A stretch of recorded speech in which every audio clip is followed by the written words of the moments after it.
12ஆம் இடத்து குரு வந்து இல்வாழ்க்கையை விட்டு, அதாவது இறைவன் சம்பந்தப்பட்ட விஷயங்கள்ல உங்கள கூட்டிட்டு போவார். இறைவன் சம்பந்தப்பட்ட விஷயம். கடவுள் சார்ந்த தேடுதல், துறவறம் போன்ற விஷயங்கள்ல உங்கள கூட்டிட்டு போவார். 12ஆம் இடத்துல இருக்கக்கூடிய குரு பகவான் 5ஆம் பார்வையா 4ஆம் இடத்தை பார்க்கிறார். இந்த 4ஆம் இடம் என்பது வீடு, மாடு, மனை இதெல்லாம் 4ஆம் இடம். இந்த 4ஆம் இடத்தை குரு பகவான் பார்க்கும்பொழுது உயர்கல்வி, உயர் பதவி, ப்ரமோஷன் போன்றவை உண்டாகிறது. உயர்கல்வி, உயர் பதவி.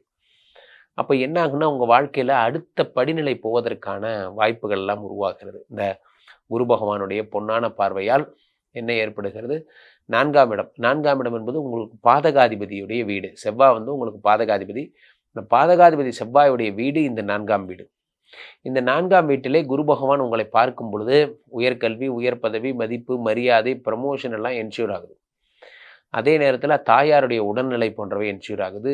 நிலம் சம்பந்தப்பட்ட, கோர்ட் சம்பந்தப்பட்ட வழக்குகள் இருந்தா அதெல்லாம் சித்தி ஆகிறது. 4ஆம் இடத்துல வந்து என்ன ஆகும்னா, இந்த செவ்வாய் சம்பந்தப்பட்ட விஷயங்கிறதுனால ஆக்சிடென்ட்டு, விபத்து சம்பந்தப்பட்ட விஷயங்கள் இருந்தாலும் அதெல்லாம் சரியாகிடும். ஒரு வண்டியை தட்டிட்டான் சார், கேஸ் போட்டிருக்கான், நான் தான் இடிச்சேன்னு சொல்றான், நியாயமா அவன் தான் இடிச்சான் போன்ற பிரச்சனைகள்லாம் இருந்தால் அதெல்லாம் சரியாவதற்கான வாய்ப்புகள்